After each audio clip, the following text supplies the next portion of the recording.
तो मित्रों, study infinite के इस छोटे से प्यारे से चैनल में आपका हार्दिक स्वागत और अभिनंदन है। जैसा कि आपने देखा कि हमने कल क्लास 10th के साइंस से केमिस्ट्री के फर्स्ट लेसन यानी कि रासायनिक अपक्रिया और समीकरण से 25 MCQ कवर किए हैं और आज हम सेकेंड लेसन से अम्ल क्षार और लवण से इससे हम 30 MCQ कवर करेंगे और यह हमारा कंटिन्यू 90 दिन तक चलेगा और इस 90 दिन के अंदर हम पूरे क्लास 10th के सिलेबस को MCQ माध्यम से कवर करेंगे, क्योंकि 29 तारीख को PMSSB का एग्ज़ाम है और PMSSB का एग्ज़ाम में NTA ने साफ तौर पे लिखा है कि क्लास 10th के जो सिलेबस हैं उसी से क्वेश्चन आएंगे। तो यह जो मैं बना रहा हूँ वीडियो, यह 10th और PMSSB के एग्ज़ाम के लिए जो अप्लाई किए हैं स्टूडेंट, उन दोनों के लिए फ़ायदेमंद है। तो वो दोनों ही स्टूडेंट इस वीडियो को देख सकते हैं, फॉलो कर सकते हैं। बिल्कुल, तो चलते हैं अपनी टॉपिक की तरफ। हमारा पहला MCQ क्वेश्चन क्या है? जब लिटमस विलयन ना तो अम्लीय होता है और ना ही क्षारकीय होता है, तब यह कौन से रंग का होता है? पहला ऑप्शन है लाल, दूसरा नीला, तीसरा बैंगनी, चौथा पीला। तो हमारा राइट आंसर क्या है? बैंगनी। बैंगनी बैंगनी का तब वह बैंगनी रंग में होता है। बिल्कुल, दूसरे क्वेश्चन पे चलते हैं। विलयन में किस आयन के निर्माण के कारण पदार्थ की प्रकृति अम्लीय होती है? अम्लीय सीधा सीधा जानो, H+ से अम्लीय होता है और OH- से क्या होता है? क्षारीय होता है। बस, इससे ज़्यादा कुछ नहीं। यहाँ पे आगे चलते हैं तीसरे क्वेश्चन पे। तीसरा क्वेश्चन क्या है? निम्न में से कौन सा क्षार नहीं है? क्षार नहीं है, तो चलिए देखते हैं कौन सा नहीं है। NaOH यानी कि सोडियम हाइड्रोक्साइड, या भी क्षार है। पोटेशियम हाइड्रोक्साइड, या भी क्षार है। NH4OH यानी कि अमोनियम हाइड्रोक्साइड, या भी क्षार है। C2H5OH यानी कि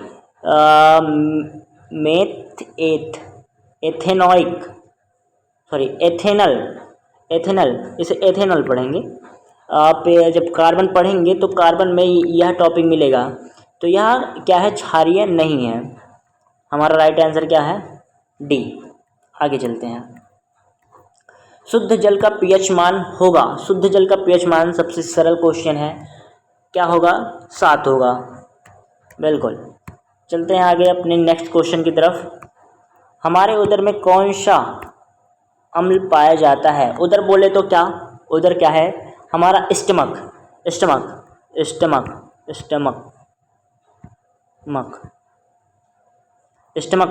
स्टमक में कौन सा अम्ल पाया जाता है? तो ऑप्शन क्या है? C2SO4 क्या होता है? Sulphuric acid. HNO3 HCl HCOOH। तो हमारा राइट आंसर क्या होगा? HCl, हाइड्रोक्लोरिक अम्ल। बिल्कुल, अपने नेक्स्ट क्वेश्चन की तरफ चलते हैं। छठवां क्वेश्चन क्या है? उस विलयन का pH मान होगा जो लिटमस पेपर को नीला कर देता है। तो नीला कौन करता है? जो क्षार होता है वो लाल लिटमस को नीला कर देता है, जो अम्ल होता है वो नीले लिटमस पेपर को लाल कर देता है, और क्षार जो होता है वो क्या कहते हैं इसको? वो क्या कहते हैं? pH स्केल के जो मिडिल में होता है। यह बन गया हमारा pH स्केल, यहाँ मिडिल है। यहाँ मान लिया हमने 7, यहाँ पे 0 और यहाँ पे 14। तो यहाँ पे 0 से 7 के अंदर जितने भी pH वैल्यू आएंगे वो क्या कहलाएंगे? अम्लीय कहलाएंगे। और 7 से 14 के अंदर जितने भी आएंगे वो क्या कहलाएंगे? क्षारीय कहलाएंगे। ये अम्ल हो गया और यह क्षार हो गया। बिल्कुल, तो क्षारीय होगा तो 7 से 14 के अंदर कौन सा आ रहा है? 10। तो 10 यानी कि सी राइट आंसर है। बिल्कुल, चलते हैं अपने नेक्स्ट क्वेश्चन की तरफ। बिल्कुल, किसी भी उदासीन विलयन का pH मान होगा, क्या होगा? उदासीन पूछा है। उदासीन यानी कि जो वो हमने स्केल बनाया ना, उसके मिडिल में जो 7 है उसी को क्या कहते हैं? उदासीन। बिल्कुल, तो हमारा राइट आंसर क्या होगा? डी। चलिए आगे चलते हैं 8वें क्वेश्चन की तरफ। दांत साफ करने के लिए प्राय टूथपेस्ट की प्रकृति होती है। टूथपेस्ट की जो पीएच वैल्यू होती है वो कितना होती है? अराउंड फिगर 8 8 लगभग होता है पीएच वैल्यू। तो यह कमेंट करके आप बताओ कि यह क्या होगा, अम्लीय होगा या क्षारीय होगा या उदासीन होगा? यह कमेंट करो। अभी अभी मैंने जस्ट आपको बताया है तो आप इतना तो कर सकते हो। चलिए नेक्स्ट क्वेश्चन क्या है? दांतों के इनेमल में कौन सा पदार्थ होता है? हमारी हड्डियों और दांतों में आप जानते ही हैं कैल्शियम पाया जाता है, तो मैग्नीशियम वाला पहला ऑप्शन गलत हो गया। तो अब 3 ऑप्शन बच रहे हैं, इसमें से आप देखो कौन सा हो सकता है। कैल्शियम सल्फेट हो सकता है, या फिर कैल्शियम हाइड्रोक्साइड हो सकता है, या फिर कैल्शियम फास्फेट हो सकता है। तो हमारा राइट आंसर क्या होगा? Calcium phosphate. D is the right answer. बिल्कुल। तो अब 10वें क्वेश्चन की तरफ चलते हैं। 10वां क्वेश्चन क्या है? सिट्रिक अम्ल पाया जाता है। सिट्रिक अम्ल किस में पाया जाता है? टमाटर में, खट्टे दूध में, या इमली में, या संतरे में? तो आपको मैं बता दूं टमाटर में क्या पाया जाता है। टमाटर में पाया जाता है साइट्रिक एसिड। साइट्रिक अम्ल, सॉरी थोड़ी राइटिंग खराब है, कोई दिक्कत नहीं, आप समझ सकते हैं। और खट्टे दूध में क्या पाया जाता है? खट्टे दूध में पाया जाता है लैक्टिक। लैक्टिक जो किससे बनता है? वो बैक्टीरिया होते हैं लैक्टोबैसिलस, उससे बनते हैं। तो और इमली में क्या पाया जाता है? इमली में क्या पाया जाता है? टार्ट्रिक अम्ल पाया जाता है। और संतरे में हमारा क्या पाया जाता है? सिट्रिक अम्ल। बिल्कुल। तो अब चलते हैं अपने 11वें क्वेश्चन की तरफ। मेथेनॉइक अम्ल पाया जाता है किसमें? चींटी के डंक में, टमाटर में, संतरे में, सिरके में। तो हमने यहाँ 2 तो देख लिया, बच क्या रहे हैं? सिरके या फिर चींटी के डंक में। तो चींटी के डंक में क्या पाया जाता है? फार्मिक।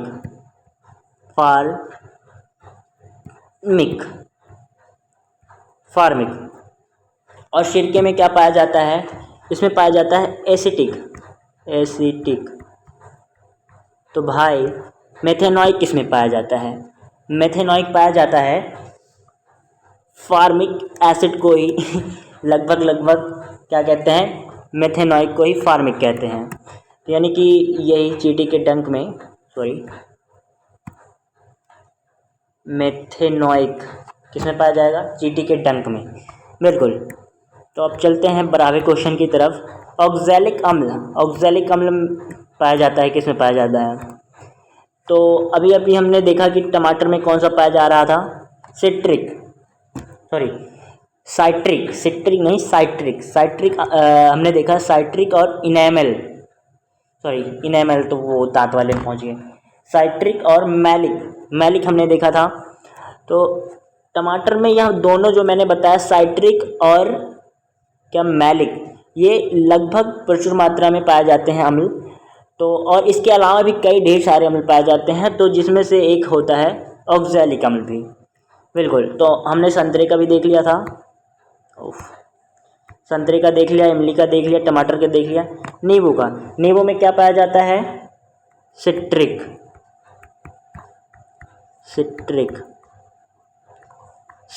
पाया जाता है किसमें? नींबू में। बिल्कुल। चलिए 13वें क्वेश्चन की तरफ चलते हैं। निम्न में से सोडियम हाइड्रोजन कार्बोनेट किसका नाम है? किसका रासायनिक नाम है? बिल्कुल। तो किसका रासायनिक नाम हो सकता है? विरंजक चूर्ण का हो सकता है, या फिर बेकिंग सोडा का हो सकता है, जिप्सम का, या सभी। तो किसका हो सकता है? सोडियम हाइड्रोजन कार्बोनेट हमारा किसका हो सकता है? Baking soda. बिल्कुल। ठीक है, क्या कहते हैं? खाने का सोडा भी कहते हैं। तो इसका हो सकता है सोडियम हाइड्रोजन कार्बोनेट, इसका रासायनिक नाम है। बिल्कुल। तो अपने नेक्स्ट क्वेश्चन की तरफ चलते हैं। बुझे चूने का सूत्र क्या है? बुझे चूने का सूत्र CaOH का होल ट्वाइस, CaOCl2, CaCO3। तो राइट आंसर क्या हो सकता है? बहुत सिंपल सा क्वेश्चन है, आप बता सकते हो। तो इसका राइट आंसर क्या है? बी CaOH का होल ट्वाइस, बुझे हुए चूने का। बिल्कुल। अग्निशामक, अग्निशामक आप जानते हो अग्निशामक किसे कहते हैं? आप जब पेट्रोल टंकी पे जाते हैं, जब पेट्रोल भरवाने, तो वहाँ अक्सर देखते हैं रेड रेड एक बोतली होता है, रेड रेड, वहाँ पे टंगी पड़ी रहती है। तो वह क्या रहती है? यूँ लगा रहता है। जब भी कभी आग लगता है ना, तो उसी को निकाल के प्रेशर से उसी से बुझाया जाता है। तो उसी को क्या कहते हैं? अग्निशामक। अग्निशामक में प्रयुक्त होने वाला पदार्थ है, मतलब उसमें कौन सा पदार्थ लगभग होता है? Na2CO3 या फिर HCl या फिर NaCl या CaCl2। तो HCl क्या हो गया? एसिड हो गया, जो हमारे स्टमक में लगभग पाया जाता है। NaCl आप खाते हो, नमक जिसे जानते हो, नमक, NaCl नमक है। और CaCl2 हो नहीं सकता, तो बचा क्या? Na2CO3, यानी कि राइट आंसर क्या है? Option A. बिल्कुल। अब 16 क्वेश्चन है, विरंजक चूर्ण का रासायनिक सूत्र क्या है? विरंजक चूर्ण का रासायनिक सूत्र क्या है? NaHCO3 या नहीं है, Na2CO3 × 10H2O या भी नहीं है, CaOCl2। Option C is the right answer. हमारा तीसरा जो ऑप्शन है वह बिल्कुल सही है, CaOCl2। यह किसका सूत्र है? विरंजक चूर्ण का रासायनिक सूत्र है। बिल्कुल। अब चलते हैं 17वें क्वेश्चन की तरफ। निम्न में से किसका उपयोग पीने के पानी को जीवाणु से मुक्त करने के लिए किया जाता है? सीधा सीधा है कि मतलब पानियों में जो जीवाणु होते हैं उसको ख़त्म करने के लिए किसका उपयोग किया जाता है? बेकिंग सोडा का उपयोग किया जाता है, या विरंजक चूर्ण का, या धावन सोडा का, या फिटकरी का? तो किसका उपयोग करते हैं? सीधा सीधा विरंजक चूर्ण का, क्योंकि बेकिंग सोडा तो हम खाने के यूज़ में कर लेते हैं, और धावन सोडा नहीं। फिटकरी अगर करेंगे तो हमारा जो ओएसोफेगस है उसी को साफ कर देगा। इसलिए विरंजक चूर्ण को यूज़ करते हैं। बिल्कुल। अपने 18वें क्वेश्चन की तरफ चलते हैं। 18वां क्वेश्चन क्या है? विरंजक के रूप में प्रयुक्त होता है, मतलब विरंजक के जो दूसरा रूप हो सकता है वो क्या हो सकता है? नौशादर है, खाने का सोडा है, ब्लीचिंग पाउडर है, लाल दवा है। तो ऑप्शन ही ऐसे है, आपको सीधा सीधा पता चल रहे हैं, bleaching powder. Option C is the right answer. 18वां क्वेश्चन हो गया। 19वें क्वेश्चन की तरफ चलते हैं। खाने के सोडा का रासायनिक सूत्र। खाने का सोडा NaHCO3, Na2CO3, NH4Cl या फिर NaOH, इसमें से कौन सा हो सकता है?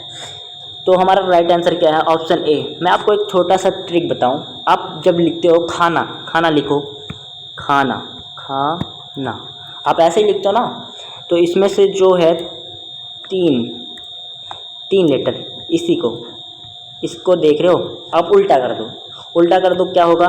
NaH। इतना तो हमें मिल गया। अब कार्बोनेट अपनी तरफ से लगा लो, CO3, तो हमारा सीधा मिल गया NaHCO3 हमारा मिल गया क्या? खाने का सोडा का रासायनिक सूत्र। बिल्कुल। ट्रिक से भी याद करना चाहिए। तो अपने 20वें क्वेश्चन की तरफ चलते हैं। क्षारक के साथ हल्दी का रंग होता है, मतलब क्षारक में जब हल्दी डाल दिया जाता है या फिर हल्दी में क्षारक डाल दिया जाता है तो उसका रंग क्या होता है? पीला होता है, या नारंगी होता है, या भूरा लाल होता है, या अपरिवर्तित हो जाता है? तो हमारा राइट आंसर क्या होगा? भूरा लाल हो जाता है। बिल्कुल। 21वें क्वेश्चन की तरफ चलते हैं। जिप्सम के क्रिस्टल में जल के कितने अणु होते हैं? तो जिप्सम की सूत्र क्या है? जो रासायनिक सूत्र है उसे क्या कहते हैं? वो है CaSO4 × 2H2O। तो आप मुझे कमेंट करके बताओ, इसमें जो जल के अणु हैं, जल के अणु इसमें कितने अणु हैं? आप कमेंट करके बताओ। बिल्कुल, आप इतना तो कर ही सकते हो। नेक्स्ट क्वेश्चन हमारा क्या है? जिप्सम को किस ताप पर गर्म करने पर प्लास्टर ऑफ पेरिस बनता है?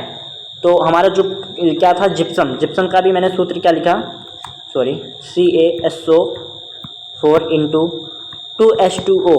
तो इसको गर्म करने पर क्या बनता है हमारा CaSO4 इंटू हाफ H2O। तो इसका टेम्परेचर जो यहाँ पे बीच में लग रहा है तो वह कितना टेम्परेचर होगा, यहाँ पे कितना होगा 373 केल्विन, जो कि हमारा राइट आंसर होगा क्या D is the right answer बिल्कुल। अब तीसरे क्वेश्चन की तरफ चलते हैं। अम्लीय वर्षा के जल का संभावित मान है, संभावित pH मान है, तो राइट आंसर क्या होगा हमारा 5.2 तकरीबन अम्लीय वर्षा होती है। चलिए 24वें क्वेश्चन की तरफ चलते हैं। बेकिंग पाउडर यानी कि सोडा गर्म करने पर कौन सी गैस देता है। बेकिंग पाउडर क्या था, यानी कि खाने का सोडा था, उसी को बेकिंग पाउडर कहते हैं।